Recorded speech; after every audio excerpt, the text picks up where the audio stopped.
दुसरा महत्वाचा पावसाळ्यामधली हेडलाईन असते ती म्हणजे जोराचा पाऊस झाला, इमारत खचली, इमारत पडली, जीर्ण झालेली इमारत होती आणि त्याच्यात नागरिकांचा मृत्यू झाला.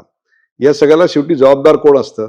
तर एकमेकांवर आरोप ढकलून गेलेल्या माणसांचे जीव परत येत नसतात. तर मला असं वाटतं सुशासनाचा दावा आपण करताय. तर या पावसाळ्यामध्ये अशा प्रकारे जुन्या इमारतींमध्ये, पडायला आलेल्या इमारतींमध्ये ना निरपराध नागरिकांचे मृत्यू होणार नाहीत याच्याकरता आपण काय केलंय? हे प्रशासनाला C1 नोटीस दिलेल्या सर्व इमारती म्हणजे डिलॅपिडेटेडची नोटीस दिलेल्या सर्व इमारती इव्हॅक्युएट करण्याकरता सांगितलेले आहेत. दर पावसाच्या आधी प्रशासन C1च्या नोटीस दिलेल्या किती इमारती आहेत याचं इव्हॅक्युएशन जे असतं ते दरवर्षी ते करतच असतात.